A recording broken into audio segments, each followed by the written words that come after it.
webcom.tv, réinventons la proximité.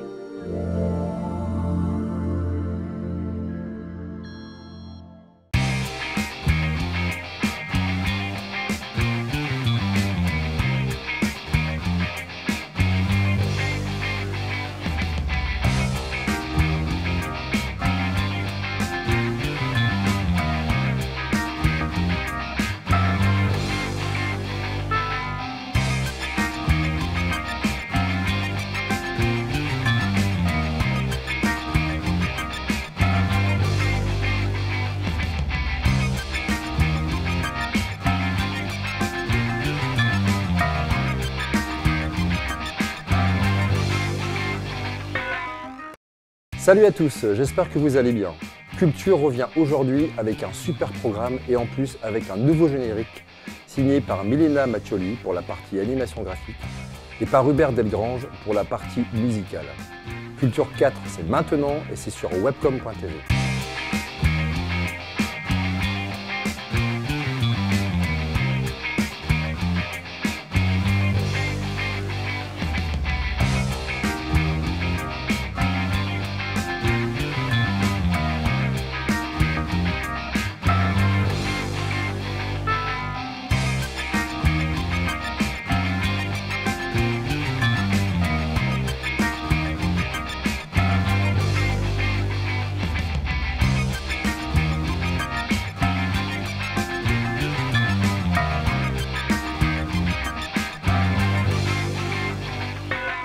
Dans cette émission de pas moins d'une heure, je vous propose 3 sujets inédits, dont 2 belles rencontres. Tout d'abord avec Mathieu Gauthier, photojournaliste et fondateur avec Ambroise Touvé de la revue Épique. Épique est un magnifique recueil de reportages photographiques. Dominique Thérieux, alias Dimonet, musicien, chanteur de talent, un artiste précieux pour la langue française. Il fait partie de ceux qu'on écoute sans se lasser. Dimonet, c'est le coup de cœur de Culture 4. Enfin, dans son numéro, je souhaitais rendre hommage à Nicolas Kerr, chanteur du groupe Ponyhox, qui nous a malheureusement quitté le 17 mai dernier à l'âge de 50 ans. Il laisse derrière lui le souvenir d'un personnage attachant, halluciné et bien rock'n'roll. Tu vas nous manquer, Nicolas. Culture 4, c'est maintenant, c'est pour vous et votre plus grand plaisir.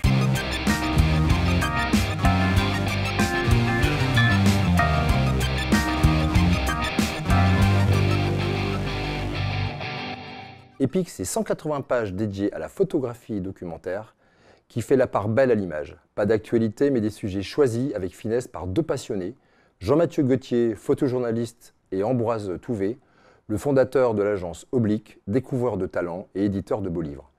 Épique est un média indépendant, sans publicité, une revue imprimée en France sur un papier haut de gamme qui renforce le côté bel objet de cette publication. Bonjour Jean-Mathieu, dans un premier temps, est-ce que tu peux te présenter et quel est ton parcours ? Alors, je suis Jean-Mathieu Gauthier, je suis photographe, reporter. Mon parcours est assez classique, on va dire, même si j'ai eu une petite bifurcation. Je me destinais d'abord au journalisme. À la fin de mon école de journalisme, j'avais fait un stage en maison d'édition. C'était arrivé par hasard et donc je m'étais retrouvé dans la collection blanche de chez Flammarion. C'était une super expérience. Et voilà. Puis c'était une petite expérience en édition et très vite, je suis parti en Asie. Je m'étais donné 1 an enfin, voilà, donner une année à une ONG et j'étais parti comme prof de français dans une fac dans le sud de l'Inde.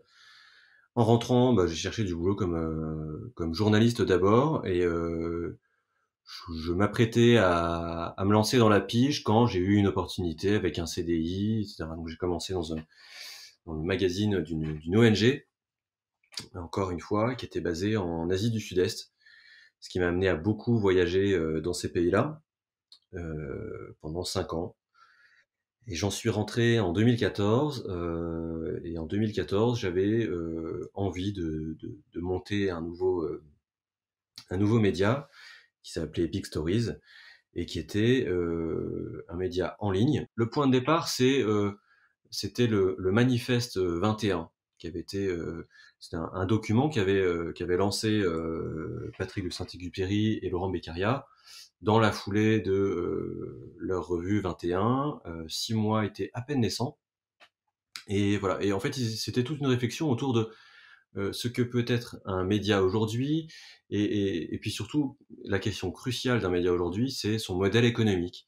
Et eux disaient, bah voilà, en fait, aujourd'hui, on va se retrouver avec des lecteurs qui ont soit la possibilité de s'abonner aux médias qu'ils connaissent, hein, donc Le Monde, Libé, Le Figaro. Quand il s'agit de découvrir quelque chose d'autre, ce quelque chose d'autre doit s'inventer un nouveau modèle, donc être payant ou être avec de la publicité.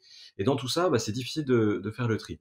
Alors moi, j'avais réfléchi avec deux trois copains, on s'était dit, on va faire un autre média qui sera un peu différent, avec un autre modèle, qui consistera à présenter des photos, donc des reportages photos, des grands récits photos, et permettre aux internautes, du coup, puisque ce média a été destiné à être uniquement en ligne, donc permettre aux internautes de commander des tirages des photos qu'ils voyaient donc, exposées en ligne. Et voilà, des tirages pour mettre dans leur salon, avec un principe commercial qui consistait à dire la photo de reportage, aujourd'hui, quand on en veut une, ben, il faut craquer le PEL. Et là, nous, on proposait des photos avec des prix type enfin, beaucoup plus abordables. Et ce qui permettait aussi à des jeunes qui s'installent de pas se retrouver condamnés à accrocher à leur mur cette putain de cabine téléphonique anglaise ou le pont de Brooklyn ou voilà. Donc c'est ces photos que tous les jeunes peuvent se retrouver sur leur mur. Voilà. Donc c'était ça un peu l'idée. Et très rapidement, c'est constitué une communauté un peu de photographes autour de ce projet. Ça a plutôt bien marché au démarrage.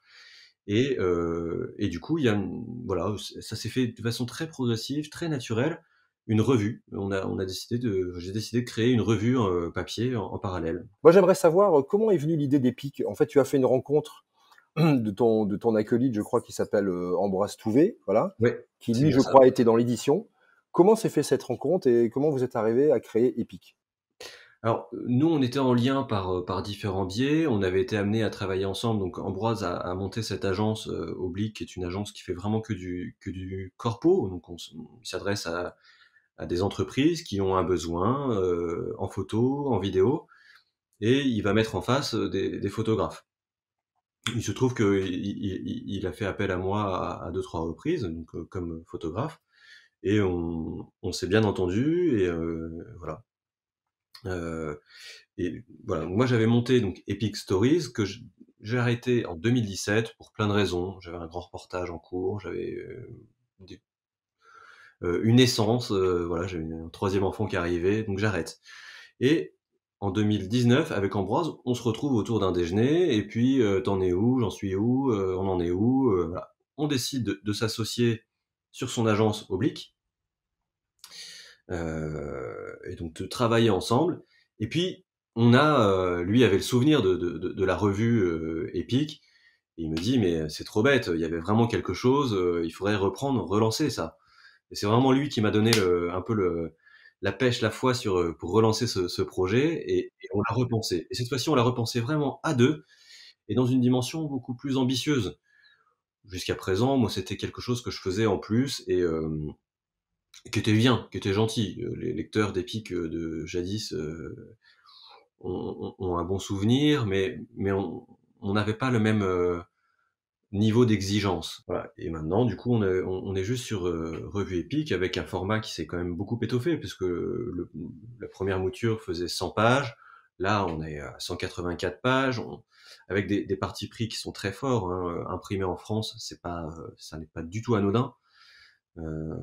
C'est un engagement financier qui est Oui, qui doit conséquent. être qui doit être assez conséquent. Moi, j'aurais voulu savoir, oui, justement, tu en as parlé juste avant, le modèle économique, ça doit pas être évident parce que tu n'as pas d'annonceur, tu n'as pas de pub. Qu'est-ce qui vous permet, au-delà des abonnements, parce que ça fonctionne à l'abonnement, moi j'avoue j'en ai pris un, tellement j'aime cette revue, qu'est-ce qui vous fait tenir économiquement? Parce qu'il faut quand même financer l'édition d'un tel document, quoi. On a que ces abonnements. Alors on peut aussi acheter des numéros à l'unité, mais voilà, tout repose là-dessus. Ensuite, il se trouve que du coup, on s'appuie quand même sur notre structure agence et c'est là-dessus qu'on va se financer, hein. Voilà, c'est en voilà, demain, je vais aller faire des photos pour une entreprise et c'est ça qui va me permettre de gagner ma croûte et faire en sorte que le temps passé, sur cette revue, eh bien, voilà. Oui, voilà, s'amortit à travers voilà, tous les reportages que vous pouvez faire, les Ouais, photos que c'est vous ça, pouvez ouais. vendre. Dans les sujets proposés, moi j'ai découvert que en fait, pour chaque sujet, il y a une touche vraiment photographique très intime dans le regard, dans le vécu du photographe. Bon, comment vous sélectionnez les sujets? Waouh! Alors d'abord, on s'appuie sur, un comité éditorial qu'on a constitué, qui sont essentiellement des amis, des voilà, de qu'on a rencontrés, l'un et l'autre, au cours de nos différents parcours, hein. Moi, ça fait, à peu près 10 ans que je suis dans la photo.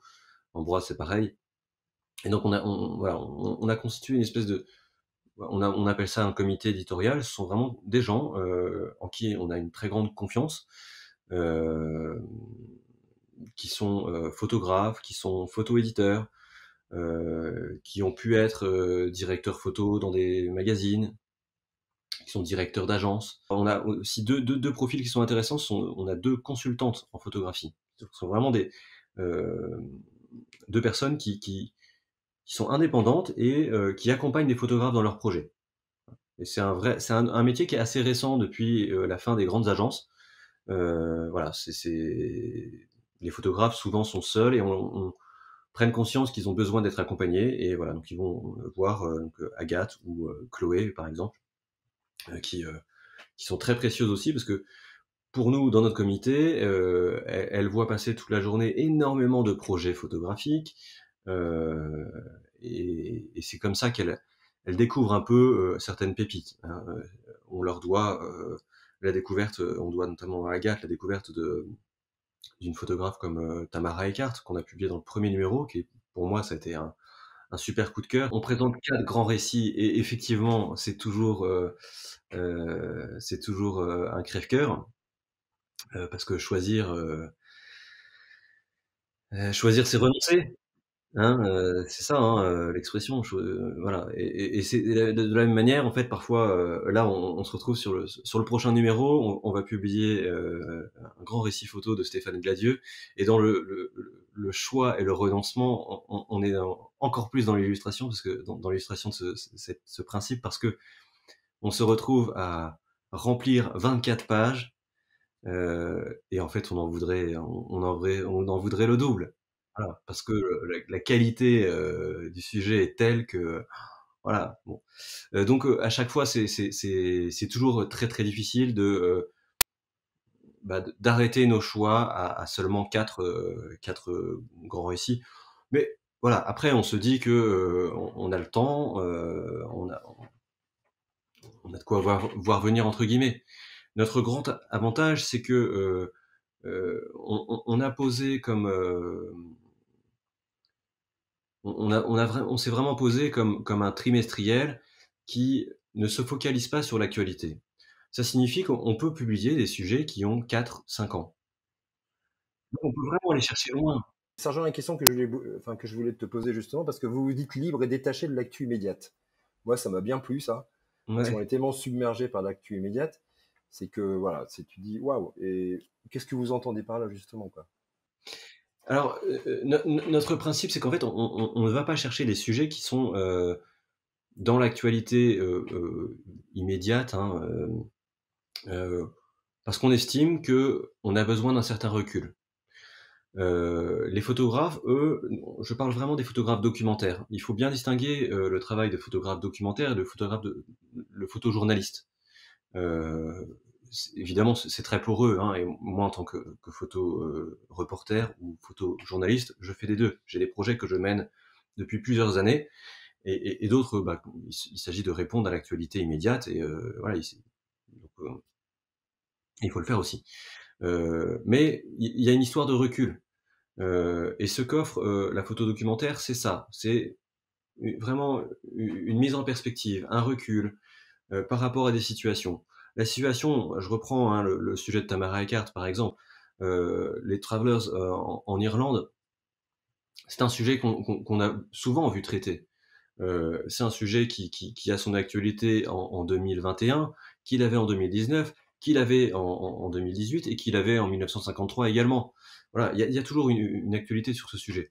Donc là, on va aborder une thématique de manière assez large et on va demander à un photographe de nous raconter comment il la voit, comment il perçoit cette histoire. Ça s'arrête là, en fait. C'est juste, c'est très simple. J'ai un ami qui aime bien, qui aime bien les formules, et il en a une que j'aime beaucoup. Il dit: c'est fort d'être simple. Et pour les photographes, c'est ça aussi. C'est fort, mais en fait, ça signifie que c'est vraiment dur d'arriver à quelque chose de très simple. Et certains photographes y arrivent très très bien. Et c'est cela qu'on va chercher en priorité. Il y a une page que j'ai bien aimée qui est les morceaux choisis. Voilà, c'est que comme il est décrit dans le magazine, effectivement, quand on prend une photo, on peut avoir un casque sur les oreilles, on peut être dans un univers sonore en direct, mais on peut avoir aussi envie, quand on les développe numériquement ou même en labo, d'écouter de la musique.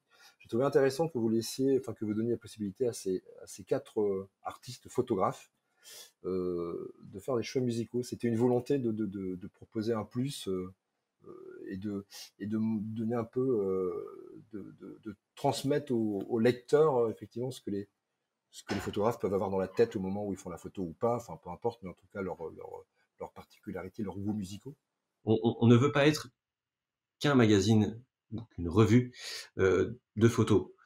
C'est aussi pour ça qu'on a une rubrique dédiée à la littérature enfin, voilà, la photo telle qu'elle est envisagée dans la littérature. Et ça, c'est vraiment un plus. L'idée est de considérer qu'en fait, un photographe, c'est pas un presse-bouton qui va au bout du monde, ramener des images et puis nous raconter ce qu'il a vécu, et puis c'est tout. Euh, et voilà, en fait, la musique est un autre sens. Et les photographes ont cinq sens comme tout le monde. C'est vrai qu'il y en a un qu'on met plus en avant, mais ce qu'ils peuvent écouter alors effectivement, soit pendant leur reportage, soit pendant qu'ils éditent leurs images ou quand ils les développent, ça nous parle d'eux. Et ce qu'on voulait, c'est simplement ça, que les photographes puissent de manière très simple, sans rentrer dans une grande intimité, nous parler d'eux-mêmes. Moi, j'aimerais savoir, alors pour le numéro 3, qui est à paraître bientôt, hein, donc ça sera celui de juin, juillet, août, hein, je crois, c'est ça. Ouais, c'est ça, ouais. Vous nous préparez de belles surprises encore, là. Des belles surprises, je sais pas, mais en tout cas, ouais, c'est un numéro qui promet d'être très très très beau. Enfin, moi, j'en suis déjà amoureux. Euh, on a au sommaire, on a un reportage de Stéphane Gladieux qui s'est rendu à 5 reprises en Corée du Nord, qui sera exposé à Arles également. Voilà, c'est vraiment un portrait de la société nord-coréenne, loin des clichés qu'on peut en avoir. Voilà, une série de photos qui est vraiment fabuleuse. On a un reportage enfin c'est pas un reportage, c'est une série de photos sur la ville de Marseille par la photographe du collectif Tendance Floue, Johan Lamouler, voilà, qui est originaire enfin qui vit à Marseille et qui documente sa ville depuis 10 ans avec différentes séries qu'on a réunies en une seule, qui est magnifique, qui est vraiment une espèce de conte urbain qui est bourré de poésie, voilà, qui est vraiment très très très beau. C'est un travail réalisé au Releflex. On a une espèce de road trip qui répond à des codes très familiers d'un jeune photographe, hein, vraiment tout jeune, qui s'appelle Arnaud Montagard. Donc road trip à travers ces États-Unis, les grandes routes abandonnées, etc. On se dirige un peu plus vers le sud, vers le Texas et la Louisiane. Et le dernier sujet, et alors là ça a été un énorme coup de cœur également, c'est un sujet qui est réalisé par des enfants en Turquie, dans la ville de Mardin, qui est dans vraiment le sud-est de la Turquie. C'est une ville frontalière avec la Syrie. Beaucoup de réfugiés syriens sont venus s'y installer depuis le début de la guerre en Syrie. Et un photographe, Erbest Salis, a constaté que les enfants turcs et les enfants syriens ne se mélangeaient pas beaucoup. Et du coup, il leur a proposé des ateliers photos. Donc en leur donnant quelques bases hein, de photos, et en leur donnant du coup des appareils photo argentiques, et puis en leur apprenant aussi à développer ces images. Évidemment, On s'attend à voir le quotidien de ces enfants, et c'est pas un quotidien misérable d'enfants réfugiés, tout pauvres, tout maigres. Non, c'est vraiment quelque chose de très joyeux, très positif, et puis aussi très graphique. Alors tout est en noir et blanc. C'est pas une qualité de photo extraordinaire, mais ça nous pète aux yeux quand même. Enfin, c'est vraiment Ce que ça ça se passe raconte, en tout cas, super. ça pète aux yeux, c'est vraiment excellent, quoi. Voilà. Ouais, voilà. Donc Et c'est moi, ce je qu'on le vois trouve. sur écran depuis Ouais. un mois. Et ouais, je crève d'envie de le voir imprimé parce que ça va être tellement beau. Merci Mathieu, longue vie à Epic. Je vous invite à vous rendre sur le site revueepic.com pour vous abonner et franchement, vous n'allez pas être déçus. Et s'abonner, c'est bien entendu les soutenir.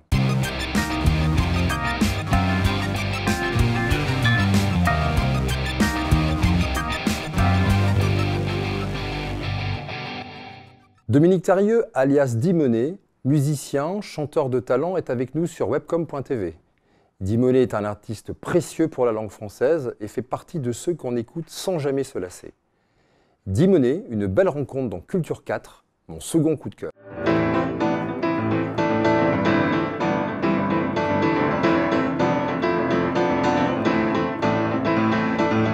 Dis-moi, est-ce que tu me reçois quand je dis je ne capte plus ce que j'aimais? Je répète, je ne capte plus ce que j'aimais. Bon alors Dimonet, heureux de te retrouver sur webcom.tv dans cette émission numéro 4 de Culture. Moi j'aimerais savoir d'où tu viens, tu es qui en fait Dimonet? Oh, d'où je suis? J'ai été catapulté dans la vie. Je l'ai prise à bras le corps et à pied le corps aussi. Et je la questionne en permanence, hein. Je me dis, on va essayer d'en être digne à mon âge quand même, hein. Alors d'où je viens, d'où je vais, je ne suis pas Goldorak, ni ouais, je suis un petit être fait de chair et de sang. Et qui essaye de pas trahir ses émotions du petit enfant de 15 ans et de les rencontrer en permanence, et indécrottable, incorrigible. Voilà. Moi la première fois que je t'ai entendu, j'ai tout de suite pensé à Bachung. Alors moi j'aime pas les comparaisons, hein, mais je me suis dit, la première fois ça remonte à quelques années, hein. Voilà, c'est un ami commun qui m'a fait écouter un Dimonet. Est-ce un bon ressenti de ma part? Est-ce que c'est effectivement dans tes inspirations? Est-ce que c'est une bonne référence pour toi? Pour être franc, tout le monde me le dit. Beaucoup de gens me le disent depuis très longtemps. Ça a été une référence comme les Rita, l'inconscient, le subconscient travail. Ça dépend comment ça me dit. Des fois, ça peut m'agacer. Des fois, ça me séduit. Et puis, je sais que je fonctionne de la sorte. Je suis allé creuser. Je suis le moins bien placé pour imaginer, savoir à qui je peux ressembler. Je vois des frères d'écriture, des frères d'inspiration, des pères, des mères. J'ai les Rita Mitsuko en moi, j'ai Lily Drop, Daniel Dark, Bachung en fait partie, autant que Murat, Miosek ou Dominica. Mais c'est vrai que Bachung, ça vient en première référence, parce que voilà, tu as des textes très forts, on y viendra après, mais en tout cas, c'est une des références qu'on a tout de suite dans l'oreille, quoi. Ça résonne, hein, voilà, ça résonne en nous, quoi. Ça me fait plaisir, surtout que c'est pas une démarche consciente. Il faudrait que je sois conscient pour aiguiller ailleurs, être pas moi, du coup. Si ça y fait penser, si c'est un écho, voilà, allons-y, prenons-le. Faisant un écho, j'ai rien à dire, j'ai que des choses à faire par rapport à ça. Je vais pas passer à la forge d'imaginer me modifier si ça fait penser à. Ouais, je me suis questionné, tu vois, sur ça. Je me sens libre et ça m'atteint pas plus que ça, si tu veux. Ce que je te disais en préambule. De temps en temps, on te dit ouais, c'est Bachung, comme si j'avais été à la forge Bachung. Non, j'y suis pas allé, j'y vais pas. J'aime ce qu'il a fait vraiment, autant que les autres artistes que je t'ai cités, et voilà. Donc je me sens libre de ça, tu vois, véritablement. Ça fait combien d'années que tu es dans l'écriture alors de chansons à texte quand même, hein, ça fait combien de temps que dans ton berceau déjà, tu chantonnais comme ça? Non, j'ai pas chantonné tôt. Chantonné tôt, on dirait comme Sacramento. Non, je me suis mis à chanter en 95 avec mon premier groupe où je reprenais les Violent Femmes, les Kinks, Madness, ce genre de groupe-là, pour se faire la main, la gorge un petit peu. Et mes premières chansons, mon premier album date de 1999. Effet pervers, c'est le 5e qui est sorti en 2019 avec Kirst. Et il y a eu un EP au milieu, une aventure québécoise enregistrée là-bas, sortie là-bas, et pris dans la glace, un 5 titres fait au Québec. Là, ça commence à faire quoi? J'ai rien à fêter, j'ai rien fêté. 99, 2019, ça fait 20 ans.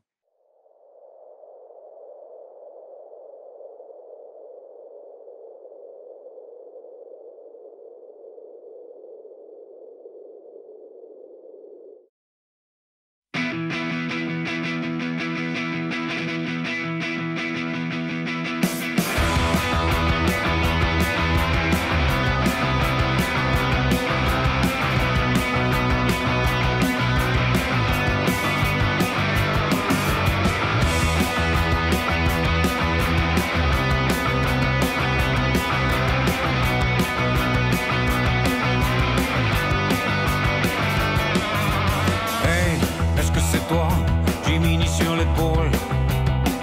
Avant que je rentre dans la nuit, je ne ferai pas de bruit. Hey, est-ce que tu crois à ce qu'on ne voit pas, Jiminy? Moi j'ai le temps pour l'amour, le faire, le vivre. Contre toi je suis pour. Je t'arme à la folie, mon amorce. Une balle en argent levée là, dans le flanc. Oh, je t'arme à la folie, mon amorce. Une balle en argent levée là, dans le flanc.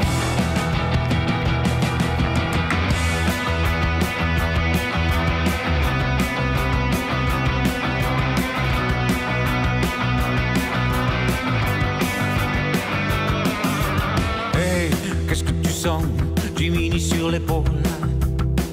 Avant que je rentre dans le bruit, je ne ferai pas d'ennui. Hey, est-ce que tu vois le seul loup dans la nuit, Jiminy? Avant que je rentre dans l'oubli, je ne serai pas démuni. Je t'arme à la folie, mon amorce. Une balle en argent levée là, dans le flanc. Oh, je t'arme à la folie, mon amorce. Une balle en argent levée là, dans le flanc.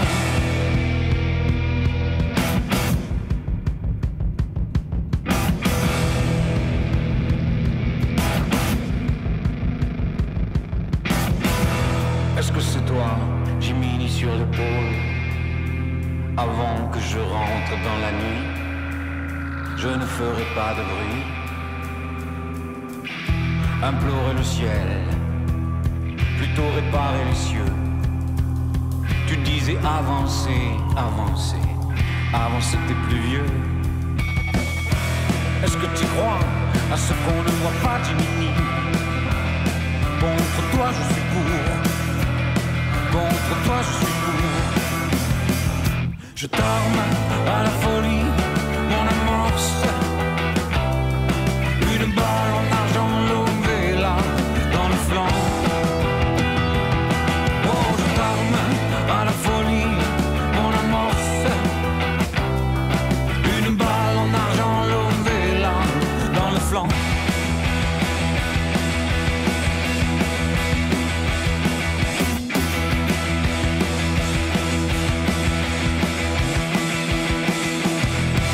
On dit toujours que le rock, bon, Dimonet c'est rock quand même, c'est de la chanson à texte, c'est rock, ça a de bonnes références rock. On dit souvent que le rock est plutôt chanté dans sa langue native, l'anglais.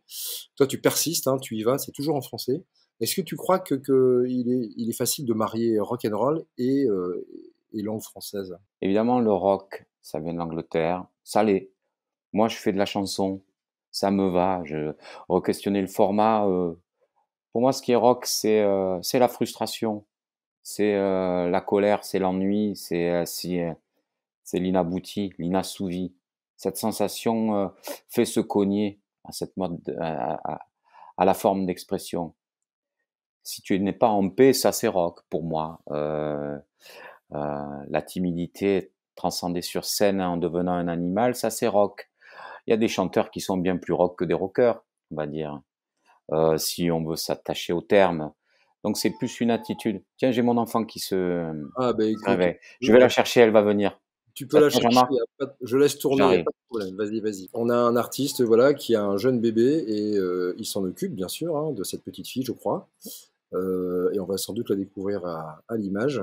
Et c'est un père bien consciencieux et bien, voilà. Voilà la petite. Alors tu vas nous la présenter d'ailleurs, hein? Tu vas, tu vas, tu vas nous la présenter, cette belle petite. Alors, il s'agit d'Amalia, toute neuve de 7 mois. Oh là là, quelle Voici. mimi. Ça te va si elle reste à l'écran? Ne Ah, bougez mais elle pas. peut rester à l'écran, ça fera un petit clin d'œil. Tu lui fais. Alors, Dimonet, cette petite Amania, tu m'as dit, hein? Amalia. Amalia. Amalia, comme Amalia Rodriguez. Ah, Amalia Rodriguez. Est-ce que tu lui fais écouter ta musique aujourd'hui? Est-ce Oh, qu'elle. je vais dans la chambre, je lui fais de la guitare plus que ma voix. De la guitare, l'instrument. Des mélodies? Ouais, des mélodies, de la guitare, du son, de la musique, et elle regarde plus la tête de la guitare que la rosace, en fait. Ça me plaît bien. Ça te plaît bien, super. Ouais, tu vois, elle est plus Alors j'allais bien. y venir justement à ton public. Voilà, alors cette belle petite fille qui est ta fille, c'est ton premier public. Ton public aujourd'hui sur scène, tu retrouves quelle génération? Alors, ça a été pendant longtemps, tu vois, j'ai fait du bar où les lieux estampillés rock, c'est du bar, c'est du fêtard, on va dire, celui qui va faire sa soirée et s'amaler, cette idée-là, avec une économie qui va avec. Dire, au bar, tu es payé avec un lance-pierre et en bière. Ensuite, je me suis retrouvé à être dans le milieu chanson, avec une autre économie. Tu vois, la chanson paye mieux, hein. La chanson se retrouve dans les théâtres. Alors tu construis un discours, tu construis une envie de vivre. Quand avec le rock, tu prônes les chaos et les sacrifices, en chanson, tu te mets à vouloir vieillir. D'un coup, tu te dis, c'est un métier, finalement. Alors la thématique peut être altérée, modifiée. Tu te retrouves à avoir des aides pour aller chanter dans ces lieux-là. Et le public, qui a construit sa vie et son pouvoir d'achat culturel, va cocher la case chanson au milieu des 3 propositions de théâtre, et tu te retrouves avec un public de théâtre qui te découvre en permanence. Je me fais découvrir dans les théâtres, c'est très agréable. Alors, tu racontes quoi dans tes chansons? Dans mes chansons, je pense que je parle des choses qui s'étiolent, et puis la construction de la politesse. Comment on en arrive à se dompter, comment on en arrive à communiquer notre intranquillité malgré tout, avec l'être aimé ou l'être qui disparaît, ou celui fantasmé que l'on n'a pas encore rencontré. C'est un onguent à la vie. C'est ce que je crois traiter, c'est ce dont je traite. C'est du compagnonnage, c'est cette insupportable solitude. Donc, fatalement, il y a le romantisme qui est pas loin. Moi, je trouve tes textes très cinématographiques en fait. Ça raconte vraiment une histoire, on reste accroché, mais dès le début, avec des mots qui sont très forts, qui sont enfin, c'est écrit quoi. Voilà, ça te vient comment en tête? Enfin voilà, tu te fais un film au moment où tu écris ta chanson quelque part. Enfin, tu as raison sur l'idée de l'image, en tout cas.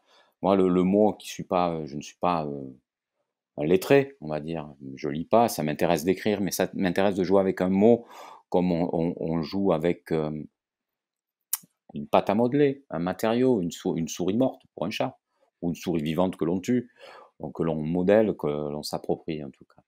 Donc j'ai cette légitimité que je m'octroie dans ce pays du mot qui va être le mien. Merde. Tu vois, cette idée-là. Je m'en empare et fatalement, il y a une animale et une image qui peut jaillir et qui va faire ricocher. Par exemple, je m'amuse avec le sens quand je dis allez, je me retourne sur toi. Se retourner. Quand on se retourne sur quelqu'un, pour moi, c'est au passage dans la rue, mais quand on est dans la vie aimante, on se retourne les uns sur les autres. C'est tour à tour, on est dessus ou dessous, dans les symboliques ou dans le réel. Donc à partir de là, une chanson, elle peut naître pour moi. Et Il y a donc, chacun en l'écoutant à s'imaginer et à justement en faire l'image, une position, une une position. image, un chemin qui... je redéplie le pourquoi les allégories nous sont apparues. D'où vient le langage? Pourquoi tout d'un coup c'est devenu manger son chapeau? Ah, lui, il a mangé son chapeau. Euh, voilà, tu vois. Ou alors, là, ce matin, je me suis levé dans la tête, j'ai dit, tiens, j'y vais à l'aveuglette. Qu'est-ce que c'est que l'aveuglette, quoi? Tu vois, j'ai l'impression que c'est un bar qui va réouvrir jusqu'à 23 heures. Ce soir, je vais à l'aveuglette me la mettre, par exemple, ou me la coller. Voilà, j'y vais comment à l'aveuglette? À tâtons, avec mon bâton, j'en sais rien, tu vois, ça peut arriver comme ça. Se dire là, comment on y va, et ça peut être grotesque aussi. Mais en tout cas, je me réapproprie. Et évidemment, ça me fait une histoire, et puis ça a été une rambarde à la vie. Pendant 3 minutes, j'aurais moins pensé à la mort. Je grandiloque tout ça, mais je me fais beaucoup de compagnie avec ça. Ta méthode de travail, en fait, tu peux trouver, voilà, tu vas accrocher le matin en te levant justement sur ce mot, aller à l'aveuglette. Voilà. Et tout se construit autour de ça. Et voilà, tu vas associer des mots, tu vas jouer avec les mots. Ouais, je vais m'y enfermer aussi. Et libérer, je ne sais pas, en tout cas, c'est vraiment le mot compagnonnage, je me l'approprie depuis des années avec ça, parce que c'est ça. J'ai l'impression d'être dans un véhicule, et évidemment des images vont venir.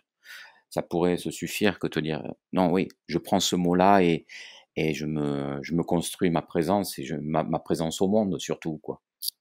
Voilà, et à mon obstination, à mon âge, m'amuser, jouer avec ces...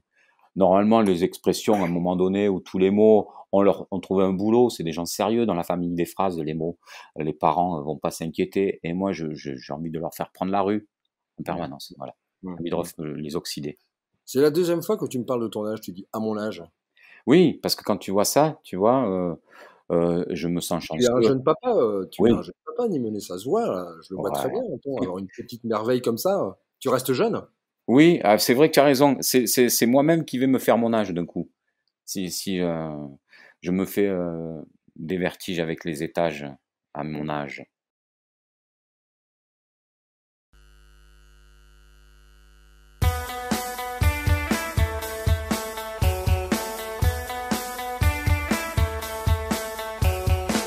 C'est la guerre autour de nous, mon amour. Allez, à vous, avoue que ça te fait du bien, que ça te fait plaisir, qu'on fait ça pour rien, juste pour se faire rugir, pour se faire rougir. Et toujours tout, puisque c'est parti, je ne sais où. Plus de romantisme, plus rien comme appui, puisque c'est parti. C'est la guerre autour de nous, mon amour, soudés sous les treillis, aux abris, sous la tonnelle de fusils. J'ai planté des narcisses dans tes gerçures, attendant qu'elles fleurissent. J'ai fait des ballots d'huilière, grimpant sur ta figure, puisque c'est parti. Je ne sais où, je ne sais où, je ne sais où, je ne sais où.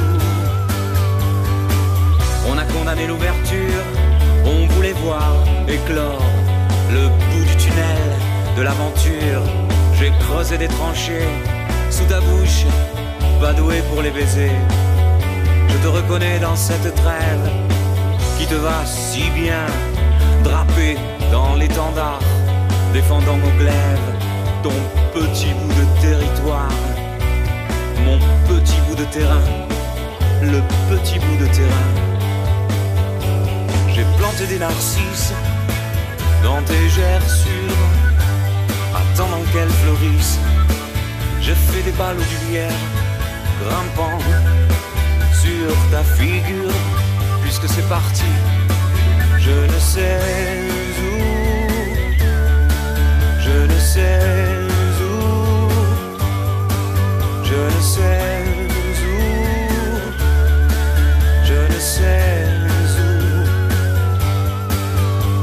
J'ai planté des narcisses dans tes gerçures, attendant qu'elles fleurissent. Je fais des balles d'huilière, grimpant sur ta figure, puisque c'est parti. On est vivant, mon amour, on est des géants, le reste ne vaut rien. C'est la guerre autour de nous. On est vivant, mon amour, on est des géants, le reste ne vaut rien. C'est la guerre autour de nous. Et c'est reparti mon amour, les camouflés, dissimulés, ensevelis, dévastés par les assauts répétés. On est vivant mon amour, on est des géants, c'est la guerre autour de nous. J'ai planté des narcisses dans des gerçures, attendant qu'elles fleurissent. J'ai fait des ballots du miel, grimpant sur ta figure. Puisque c'est parti, je ne sais où, je ne sais où, je ne sais où, je ne sais où.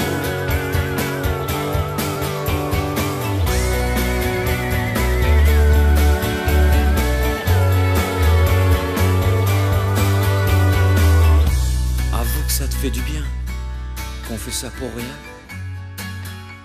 juste pour se faire rugir, pour se faire rougir,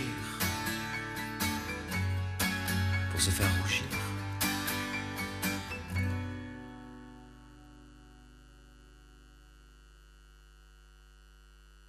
C'est beau, c'est beau. Alors dis-moi, après 5 albums, je crois que c'est ça, hein, après 5 Ouais. albums plutôt solo, moi j'ai suivi aussi ton escapade avec les garçons montpelliérains des Cursed, Kirst, ouais. Curse, pardon, désolé. Non, non, Dis-moi, cette année, c'est une année avec un album dépouillé, un album solo à la guitare, euh, et aussi avec des retrouvailles avec Jean-Christophe Sirven au piano-voix, voilà, c'est ça? Tu es en mode piano-voix en ce moment? j'ai 6 nouvelles chansons, il y en aura d'autres, revisitées à la manière d'Arnaud a fait, comme il a fait pendant son confinement. À lui, voilà, piano-voix, cette forme super simple. Je pensais faire qu'un concert, mais je crois que je vais faire un disque, voilà, avec ça.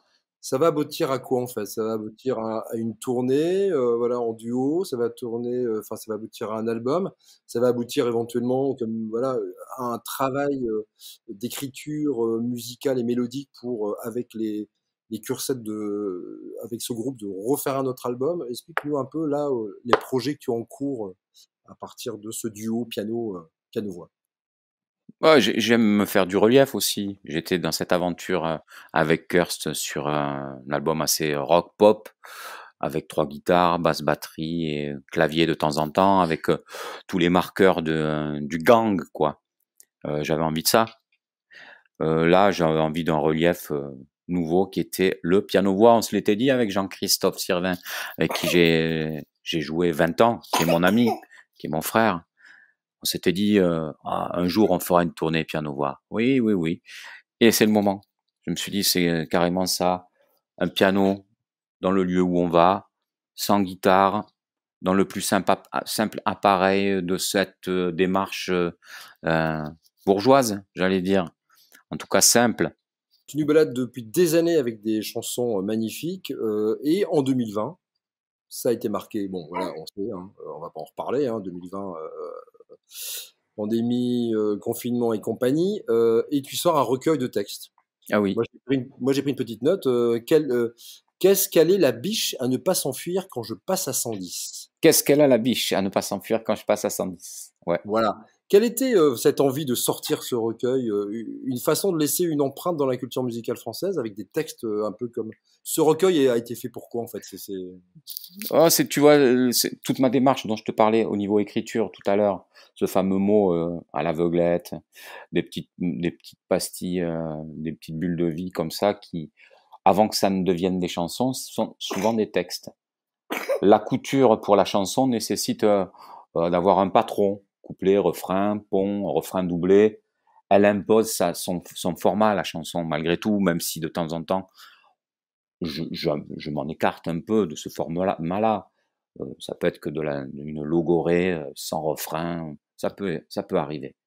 Mais en tout cas, avant qu'une chanson ne devienne chanson, elle est texte. Et l'appareil le plus pur est ce texte que j'ai mis sur ce recueil-là.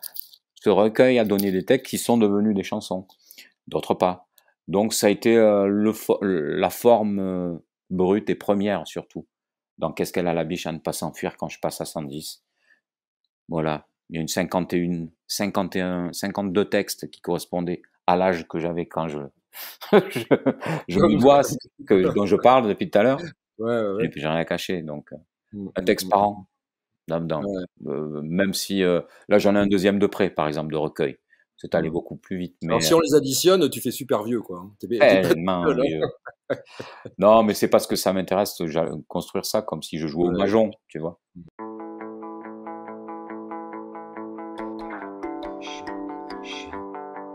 Shut up. Shut up. Shut up.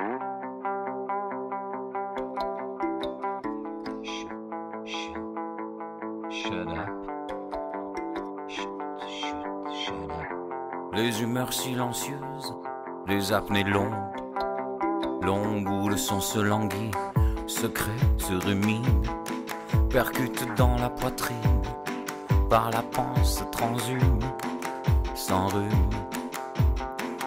Pays provisoire, paroi du réservoir, où l'écho cherche des noix au bruit, pour qu'il le tue, qu'il l'emmure, qu'il le terre, et là, qu'il demeure, avortant la rumeur.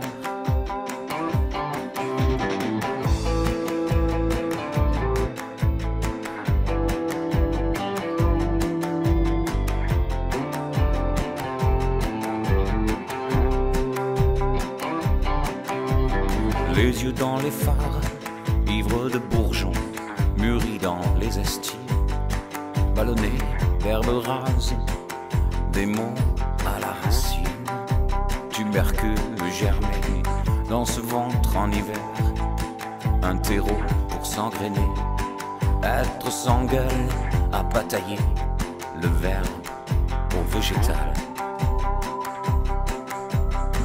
Où l'écho cherche des noix au bruit, pour qu'il le tue, qu'il l'emmure, qu'il le terre, et là, qu'il demeure, avortant la rumeur. Végétal, seulement vivant, disent-ils, liqueur de jeunes pousses, pour dénouer le bâillon, ému par l'émeute, et que le premier cri sorte, pour que renaisse.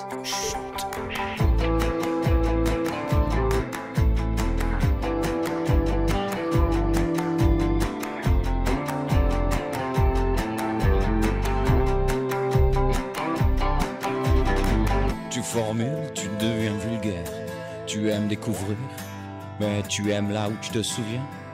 Alors, tu reviens,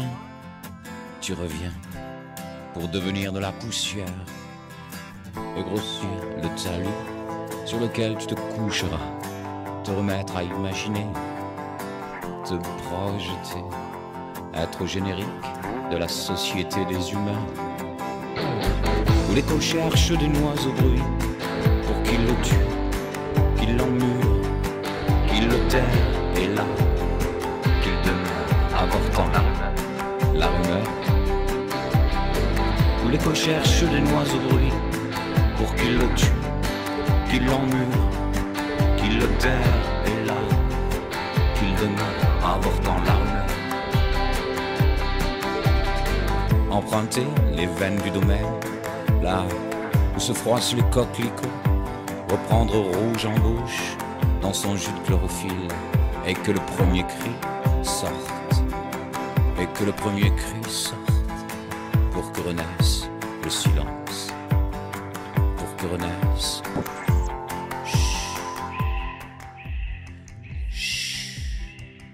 Shut up.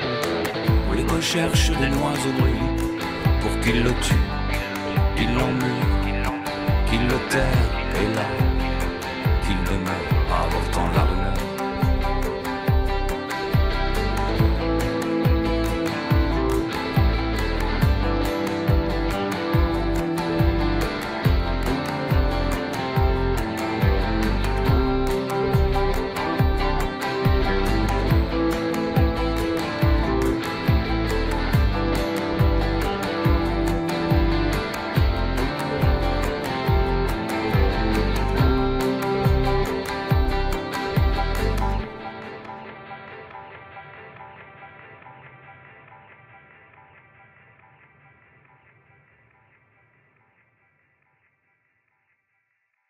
Pour terminer, j'aimerais avoir avec toi, j'aimerais savoir ce que tu ressens aujourd'hui de la chanson française. On va pas parler de la variété, on va pas parler du rock, de ce qui se passe en France au niveau de la chanson française. Oh, je trouve qu'il y a un nouveau muscle de l'écriture on parle de rap, hip-hop, musiques urbaines, peu importe l'appellation, mais il y a des artistes, ils sont dans un autre endroit d'écriture, emprunté au rap. Ça touche pas l'allégorie poétique baudelairienne, rembaldienne. C'était autre chose, c'était une autre manière d'écrire dans laquelle je peux m'imaginer être par moment quand à l'été, les Belins, les Chattertoniens, les Radio Elvisiens, les Bachungistes et les Rita Mitsukistes, etc. Et j'en passe, et des très bons et des meilleurs. Mais l'écriture d'artistes comme L'Homme Pâle, moi j'adore L'Homme Pâle. Tu vois, cet artiste en ce moment, les Je suis Terrier, les Martin Luminet, des gens comme Suzanne, comme Hervé, ou Eddie de Pretto. C'est la nouvelle variété. C'est plus que la chanson, et ça me plaît bien. Ça me plaît bien, cette manière qu'ils ont d'écrire en utilisant cette envie de réussir. C'est pas ce que je pouvais imaginer du rock, mais ça se définit esthétiquement, joliment. Il y a des manières de s'habiller, il y a des codes, c'est le leur. Je pense que le rock, avec nos critères, et ça restera une guitare et ce genre de mythologie un peu américaine, malgré tout. Et là, il y a vraiment quelque chose d'assez nouveau avec ces outils européens et de cette génération-là. Voilà ce que j'en dis. Il y a des gens qui écrivent qui me plaisent, comme je te disais, L'Homme Pâle. Il y a une musique à la française, en français plus que française, qui me plaît de l'autre côté, au Québec aussi. J'adore des Louis-Jean Cormier, des Richard Desjardins, des Urbain des Bois. Et puis en France, moi, il y a toujours mes amis que j'aime, que ce soit Humbert ou Nicolas Jules, tu vois, qui sont ici et pour toujours, en dehors de tout. Tu vois, c'est 4 saisons, c'est frontal. Et ça me plaît d'imaginer que comme eux, je fais une œuvre. Et merde, tu vois, je m'en fous si je fais des tubes, peu importe, au bout du compte, j'aurais fait une œuvre, comme eux aussi, et ça me réchauffe terriblement d'avoir ça, ces gens-là comme amis, comme camarades de jeu. C'est ça qui m'intéresse, me motive, me stimule, plus que de péter les scores. Merci Dimonet pour cette belle rencontre. Et nous avons tous hâte de te retrouver ici à Lille et sur scène avec ton complice Jean-Chris Sirven. Bonne tournée, bon été et au plaisir de te rencontrer à nouveau.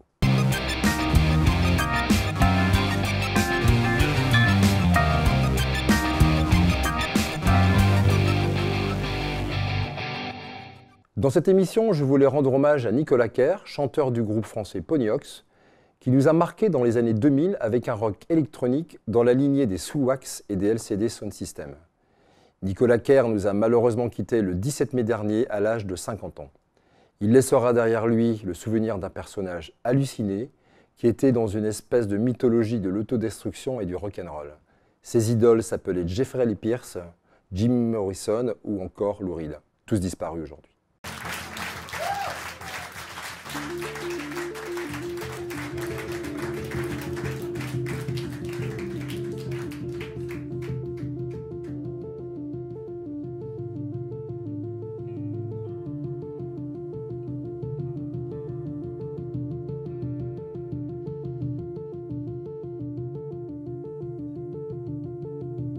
It takes one to know one, and I know that I've been had again.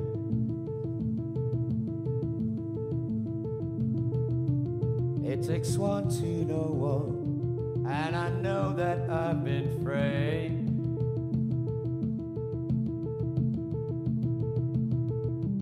And you say you're sorry, someone came and stole your bike.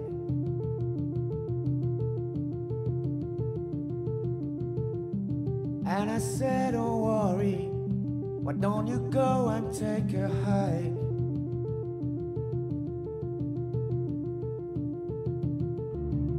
It takes one to know one, there's always someone on the prowl.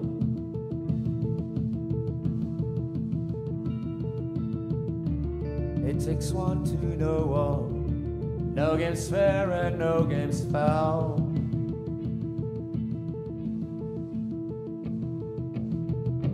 And you say you're sorry, that we're all mindless animals.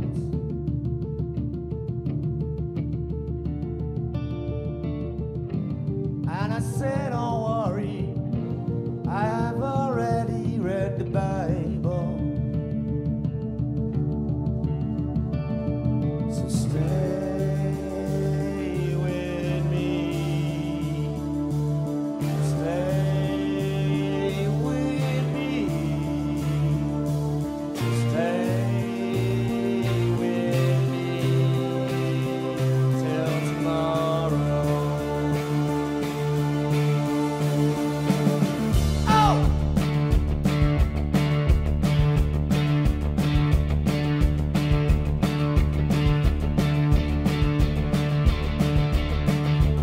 It takes one to know one.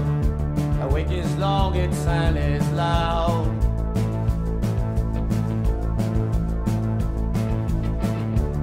It takes one to know one. Our love is built upon the ashes of a shroud. And you say you're sorry, that someone came and stole your pride.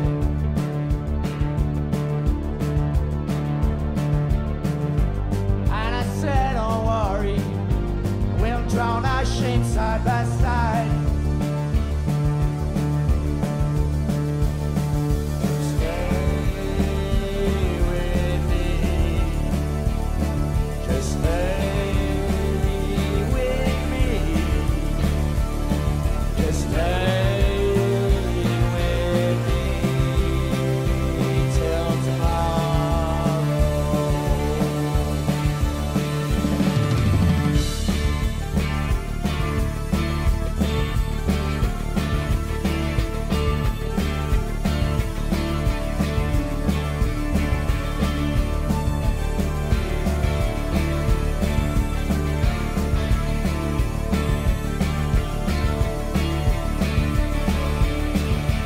There is nothing left to say. We will burn the paper right today. There is nothing left to say. We will burn the paper right today. There is nothing left to say. We will burn the paper right today. There is nothing left to say. We will burn the paper right today. There's nothing left to say. We will burn the paper right today.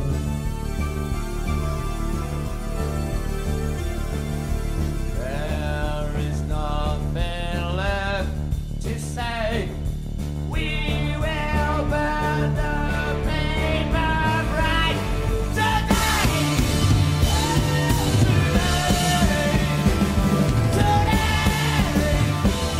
Today.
Malheureusement, nous n'avons pas pu avoir Nicolas Kerr dans Culture. Ça, c'est un grand regret pour moi. Mais je vous propose de le découvrir ici dans cet entretien réalisé dans les rues de Paris en 2012 par Time Out, une chaîne YouTube qui réunit l'essentiel des arts, de la culture et des sorties parisiennes. On y découvre un artiste cultivé, sensible, à vif, passionné et rigolo.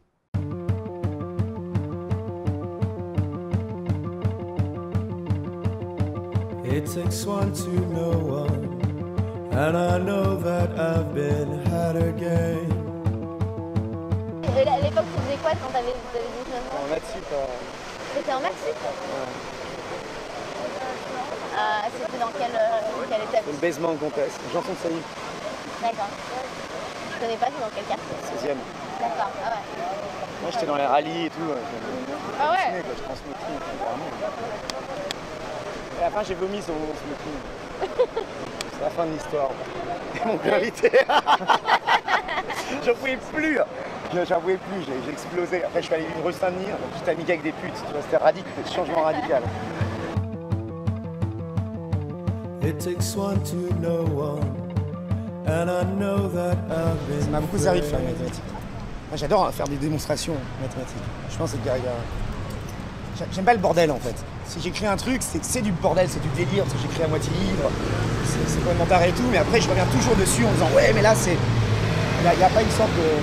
Je vois avec des sortes de césions, de trucs, faut que ça va se contrebalancer, des sortes de trucs harmoniques, des motifs mathématiques en fait. Même dans le déséquilibre, c'est toujours des sortes de scansions mathématiques en fait. Je me rends compte en fait. C'est l'harmonie, hein, c'est la base de. C'est le truc grec là, c'est une science en fait. Je sais pas pourquoi on multiplie l'harmonie, c'est très intéressant. Ouais. Je veux pas que ce soit une espèce de théorie sonore, ça j'en ai beaucoup écouté, hein, de théorie sonore, j'adore ça, mais moi j'aime pas faire ça. Après il y a aussi un truc que j'adore, c'est l'espèce de beat ultra lancinant du rock. Moi je viens vraiment du truc de Stooge, ultra lancinant ou du Velvet, mais en même temps quand tu regardes, le Velvet et les Stooges c'est extrêmement mélodique aussi. Alors, même les Sex Pistols, les Sex Pistols c'est autre chose, c'est vraiment de la pop, les Sex Pistols. Pour le coup c'est pas du rock, c'est de la pop. C'est vraiment de l'écriture pop. Et dans Aladdin, qu'est-ce que tu as essayé de faire avec Gilbert Ce qui m'a fasciné, parce que Gilbert, déjà, c'est mon grand pote. Vraiment, c'est vraiment un super ami. Et deuxièmement, ce qui m'a toujours fasciné, c'est qu'à chaque fois que j'allais le voir dans son studio, genre 5000 vinyles, il n'y en a aucun que je connais.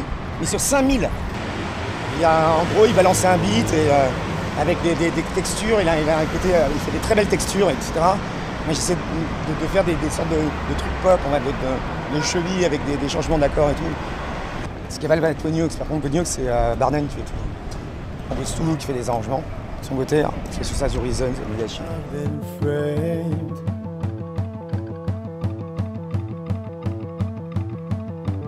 Le meurtre au nom de l'art, non. J'ai vu que dans le Godiard et on a le métal. Dans le cinéma, non, non, parce que Friesland, il a tué sa femme. Mais c'était pas pour se marier avec la bitch nazie, là, je sais plus comment t'es à Von Arbou, donc là c'est autre chose. Et d'ailleurs il a dit, ah non, moi je vous dis pas si j'ai tué ma femme, tout le monde le sait. Après dans ses films où il vient, il était mort de rire. S'il fait tout le temps des films sur un mec qui a tué sa femme, enfin un assassin qui était jamais trouvé, jamais démasqué. Donc après voilà, t'es mort de rire quoi. Il n'y a pas tant que ça non plus, hein, des artistes qui ont été assassins. T'as François Villon, t'as Caravage. Caravage il a tué un mec aussi. Ah ouais? Ouais. C'est pas Boros qui a tué sa femme? Si, ouais, mais il a pas fait exprès. Mais il a pas fait exprès. Friesland, Caravage et Villon, ils ont vraiment tué volontairement. Pour des raisons X, hein, justement, pas pour des raisons d'art. Parce qu'à la différence de Mayhem ou de ça faisait partie de l'œuvre plutôt. C'était pas l'œuvre, c'était vraiment un espèce de truc où l'art, c'est une sorte de sacerdoce, qui est une sorte d'idéologie qui en va jusqu'au meurtre.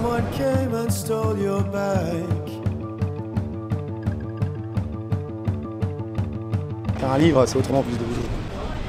C'est pas la même chose, enfin, les paroles de chansons, je lutte contre qui? Je lutte contre Maximum, Leonard Cohen, Bob Dylan, bon. Non, même pas, non. Ce que je préfère, c'est ça. C'est qui? C'est une espèce de vieilles chansons qui n'ont même pas d'auteur. Je pense que c'est des débiles mentaux complètement incultes qui sont reposés dans les Appalaches ou des esclaves, on sait pas. Cette chanson, par exemple, qui a repris avec Kurt Cobain, moi une chanson qui me fascine à mort. Il a reprise lui de Led Belly, elle s'appelle, elle a plein de noms en fait. Lui il l'appelait, je crois il l'appelait In the Pines. Mais en fait ça s'appelle pas In the Pines à la base. C'est My girl, don't lie to me. En fait il y en a des milliards de versions. C'est une chanson, on ne sait pas d'où elle vient. Et en fait, c'est des mots très simples. Et c'est complètement hanté, cette chanson. Et il y a plein de variations. Mais il n'en fait pas, Kurt Cobain. Par exemple, le mec de Smog a fait celle que je préfère. Et en fait, c'est des textes qui sont complètement abyssaux. Tu sais pas qui est l'auteur, c'est ça, c'est ça ce que je préfère. Tu sais pas du tout. Et ça utilise très peu de vocabulaire, ça utilise en gros les 100 mots les plus usités de la langue anglaise. Donc tu te dis que c'est vraiment des mecs qui sont incultes. Et c'est honté.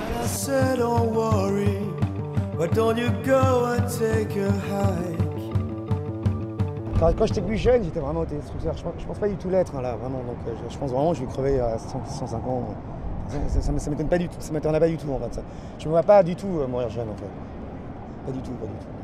Donc je pense pas que ce soit une volonté de destruction. Non, je pense pas. Au contraire, moi j'ai vraiment.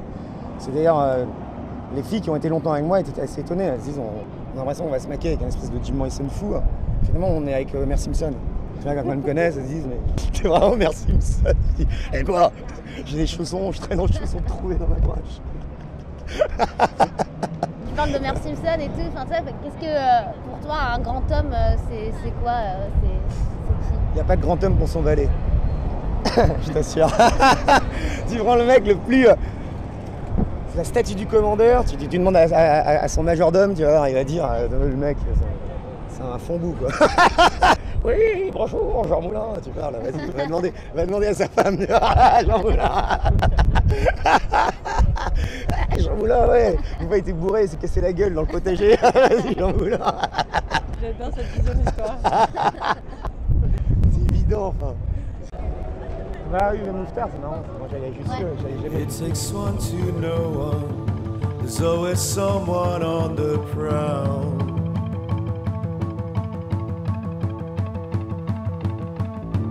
It takes one to know one. No game's fair and no game's foul.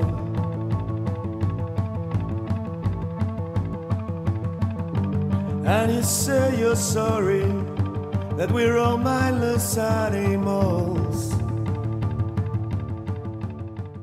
Avant de nous quitter, je vous propose l'extrait d'un concert de Rodolphe Burger avec les Ponyhawks.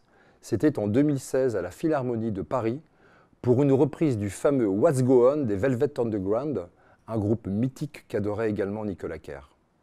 Merci pour tous ces bons albums que tu nous as laissés, Nicolas, et fais bon voyage.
Tony Hawks,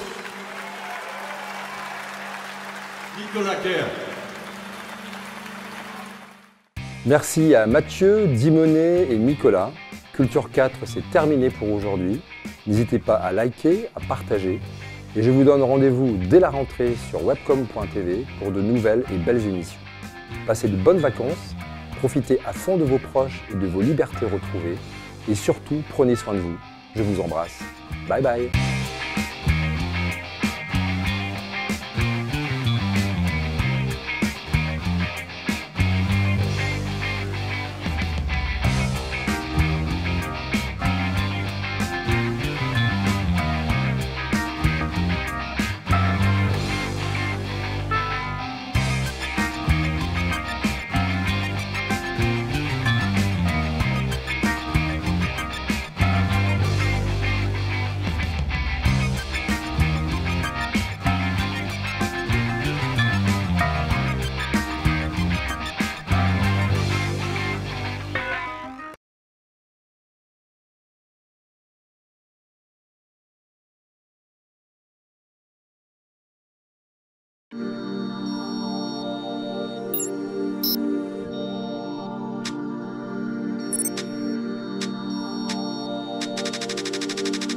Webcom.tv, réinventons la proximité.